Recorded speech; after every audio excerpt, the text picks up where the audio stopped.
Hello everyone, आज हम देखने वाले हैं दो चरों का रैखिक समीकरण। तो नाम से क्लियर हो गया होगा आपको अभी कि इस चैप्टर में दो चर यूज होने वाले, कोई भी दो चर यूज हो सकता है। ठीक है, दो चर तो यूज होगा ही और उसी के आधार पे दो समीकरण होंगे और इस दो समीकरण को कैसे आप सॉल्व करेंगी, कैसे हल करेंगी कि आपको दोनों चर राशि का मान मिल जाए। तो इसकी दो विधि है, दोनों विधि को मैं आपको बताऊंगी कि किस तरह से हल करना है, अच्छे से बताने की कोशिश करूंगी। अगर ना समझ में आए तो आप कमेंट करके बताइएगा। तो सीधे से प्रश्नावली 2 में चलते हैं, क्वेश्चन नंबर 4। ठीक है, और उसमें आपको बोला भी गया है क्वेश्चन में कि चरों का मान ज्ञात कीजिए। सीधे से हम लोग क्वेश्चन में देखते हैं। तो क्वेश्चन नंबर 4 का तीसरा मैं ले रही हूँ आपके लिए। क्या दिया है? 4x धन 3y बराबर 5, 2x ऋण y बराबर 2। तो सबसे पहले मैं आपको बता देती हूँ कि इसको किस रूप में लिखा जाता है। ठीक है ना, जैसे कि आपका बहुपद अध्यय का मैंने आपको बताया थी वो किस रूप में है। ठीक है, सेम यहाँ पे भी है आपका ये ax1 प्लस by1 बराबर c1। ठीक है ना, ठीक है, ऐसे ही हो जाएगा ax2 प्लस by2 बराबर c2।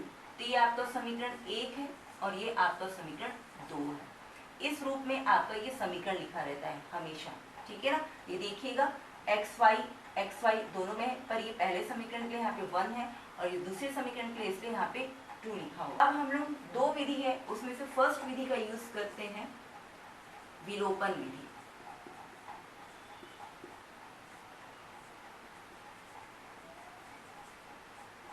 तो विलोपन विधि का यूज करना है अभी हम लोग को। विलोपन विधि मतलब किसी एक को विलुप्त कर देना है, मतलब गायब कर देना है। या तो x को गायब करेंगे या तो y को गायब करेंगे। इस तरीके से क्वेश्चन को सॉल्व करेंगे।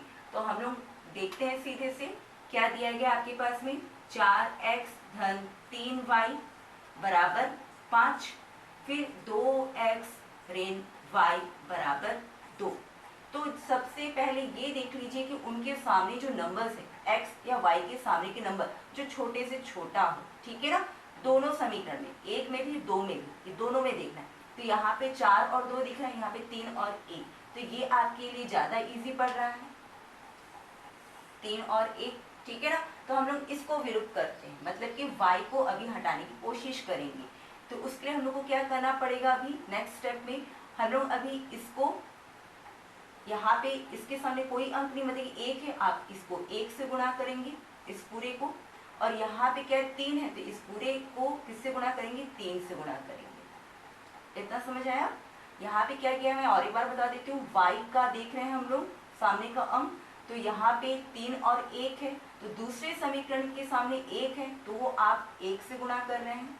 और यहाँ पे क्या, पहले समीकरण में 3 है, तो दूसरे से गुणा करेंगे, या इसी को लिखा जाता है समीकरण 1 को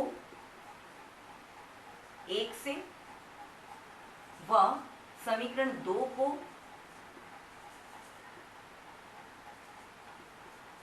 3 से गुणा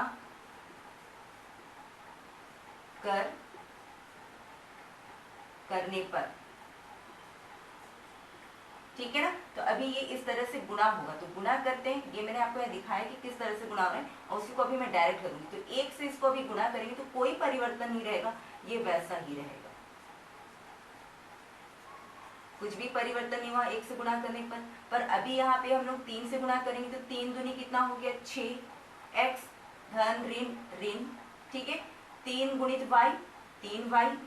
ठीक है, और फिर 3 दूनी कितना हो गया आपके पास में 6। जैसा चिन्ह था वैसा ही है सब। ठीक है, धन ऋण धन वैसा ही है। ठीक है, एक्स वाई वैसा ही है, सिर्फ 3 से हम लोग गुणा कर दिए हैं। ठीक है ना, अब यहाँ पे देखिए, यहाँ पे जो आप अभी गुणा किए हैं तो आपका y का मान एक जैसा हो जाएगा, y का मान एक जैसा हो जाएगा। उनके सामने के चिन्ह को देखिएगा, एक धन और एक ऋण है, मतलब कि कट जाएगा, विलुप्त हो ही जाएगा।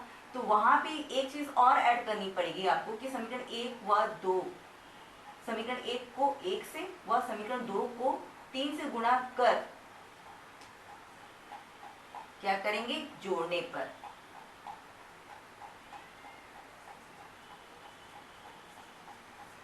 मतलब कि आप समीकरण को गुणा करके क्या कर रहे हैं, जोड़ रहे हैं कि घटा रहे हैं, ये भी आपको बताना है, ठीक है ना। तो यहाँ पे तो सीधे से कट जा रहा है तो जोड़ना है मतलब कि, और घटाना होता है तो चिन्ह बदल जाता आपका, ये धन है तो ऋण और ऋण है तो धन, ऐसी स्थिति आपको आएगी, ठीक है। अब यहाँ पे ये तो कट गया आपका y का मान, विपरीत चिन्ह हो गया, कट गया, ठीक है। अब इन दोनों को देखिए 4 और 6 जोड़ेंगे, कितना मिल गया, 10x मिल गया। ये तो आपका पूरा विलुप्त हो गया, हट गया, छोड़ देते हैं। फिर इजिकल टू 5 और 6 को जोड़ेंगे, कितना हो गया, 11, ठीक है।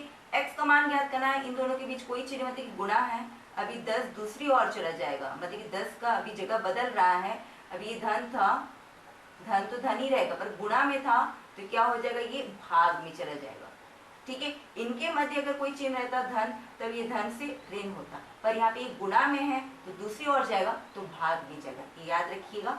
तो अभी x का मान क्या हो जाएगा आपके पास, यहाँ पे देखिए 10 है, मतलब कि आपको 1.1 मिलेगा, एक शून्य मतलब कि एक अंक के आगे दशमलव, याद रखिएगा। अगर 2 शून्य होता तो 2 अंक के आगे दशमलव, आप दाईं तरफ से देखते, ठीक है ना, इस तरह से किया जाता है, या फिर आप भाग करके देख सकते हैं कि आपको 1.1 मिलता है या नहीं मिलता है। तो इस तरह से x का मान तो हम लोग को अभी मिल गया, ठीक है ना। अब हम लोग देखते हैं y का मान कैसे निकालेंगे। तो y के मान के हम लोग किसी एक समीकरण में रखेंगे, या तो समीकरण 1 या समीकरण 2 में रखेंगे, ठीक है। तो हम लोग देखते हैं जो ज्यादा इजी उस समीकरण में रख लेते हैं, मतलब समीकरण 2 इजी दिख रहा है हम लोग को, ठीक है। तो समीकरण 2 में x बराबर 1.1 रखने पर, तो समीकरण 2 में हम लोग x का मान रखेंगे 1.1, देखते हैं क्या है, 2x ऋण y बराबर 2, ठीक है। अब इस x की जगह पे हम लोग को क्या लिखना है, 1.1 मतलब कि 2 हो गया, x का मान कोष्टक में, तो हमेशा जब भी x का मान रखते हैं या किसी भी चर राशि का मान कोष्टक में रखिए ताकि आप अच्छे से समझ सकें, बाकी ये वैसा ही रहेगा।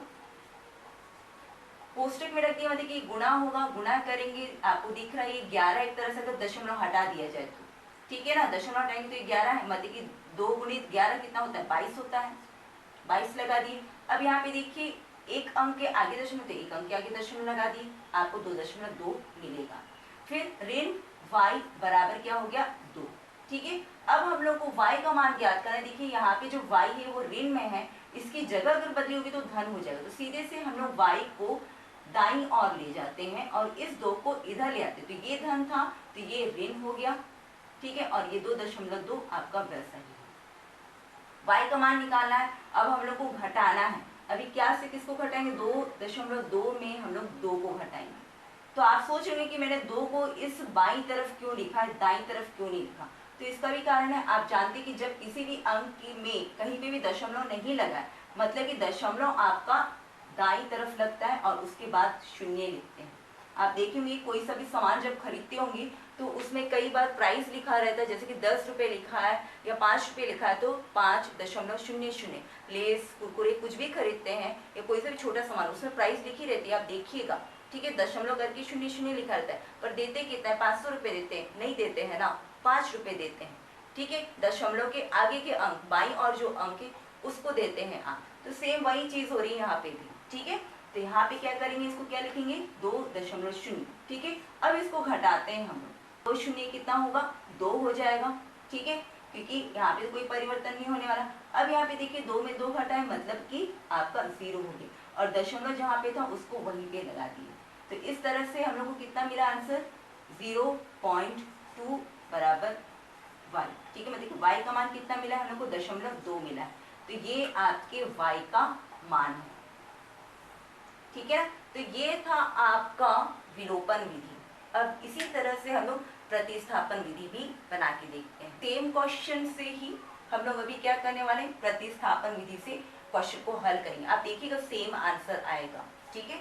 तो अभी क्या करते हैं, आपको सेम ऐसे हो जाएगा, 4x धन 3y बराबर 5, ये समीकरण 1 दे दिए इसको, फिर 2x ऋण y बराबर 2, ये आपका समीकरण 2 हो गया, ठीक है।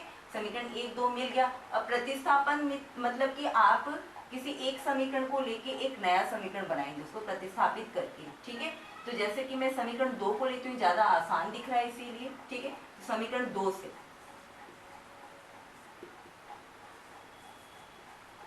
क्या हो जाएगा आपके पास में 2x ऋण y बराबर 2। ठीक है, अब हम लोग को क्या करना है, या तो x के लिए समीकरण बनाएंगे या तो y के लिए बनाएंगे। तो मैं ऐसा करती हूँ y के लिए बना लेती हूँ, या फिर x के लिए भी बना सकते हैं, पर मैं y को ले रही हूँ। ठीक है ना, तो यहाँ पे हम लोग y को लेंगे तो y देखिए यहाँ पे ऋण है, तो y की जगह बदल देते हैं, ये दूसरी ओर चला गया y हो गया, और ये 2 को दूसरी ओर ले आते हैं, मतलब कि दाएं से बाईं ओर, तो ये आपका ऋण हो गया, और ये 2x अपनी जगह पे है। ठीक है ना, तो इस तरीके से एक नया समीकरण मिल गया हम लोग को y के लिए, इसको हम लोग नाम दे देते हैं समीकरण a। ठीक है ना, समीकरण a मिल गया। अब इस समीकरण a में क्या है, हमारे पास y का मान दिया गया, y बराबर क्या है 2x ऋण 2 है, y की जगह पे ये रख सकते हैं। तो ये जो मान निकाले हम लोग समीकरण 2 से निकाले, तो ये मान को हम लोग समीकरण 1 में रखेंगे।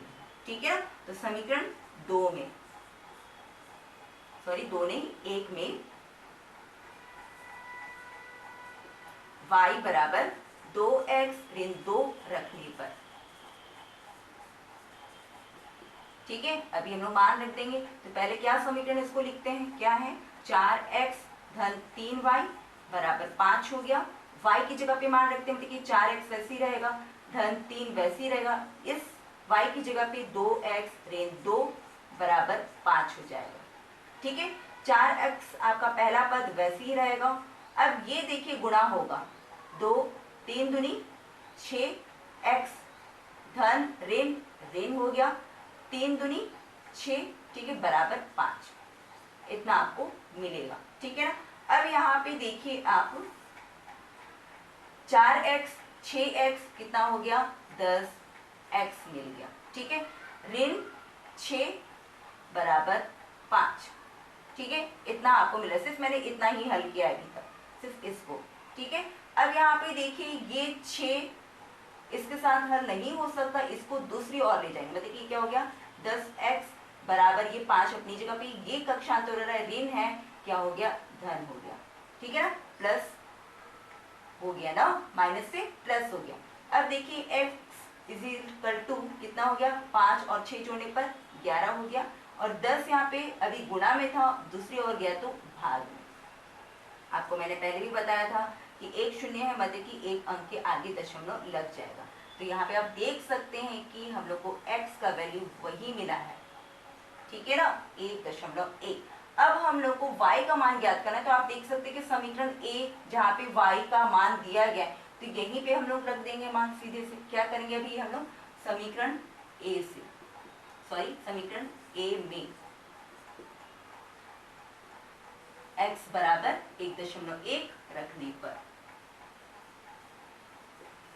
तो क्या हो जाएगा आपके पास में y is equal to 2x minus 2। यहाँ पे भी हम लोग रखेंगे, क्या हो जाएगा आपके पास में 2x की जगह पे 1.1 ऋण 2। ठीक है, अभी क्या हो गया y बराबर, इस दशमलव को हटा लिए, मतलब कि 11 है, ठीक है, गुणा कर लिए तो कितना मिल गया 22। ठीक है, दशमलव एक अंक के आगे एक अंक के आगे दशमलव लगा दिए, ऋण 2 हो गया। हटाने का तरीका सेम वैसे ही हो जाएगा आपका, 2.2 और फिर 2.0 घटाएंगे, 2 में 0 घटाए 2 ही रहेगा, और 2 में 2 घटाए 0, और दशमलव जहाँ था वहीं पे बीच में, मतलब कि 0.2। तो आप देख सकते हैं कि हम लोग को सेम आंसर्स मिला है। तो किसी भी विधि का प्रयोग कीजिए, आंसर आपको सेम ही मिलेगा।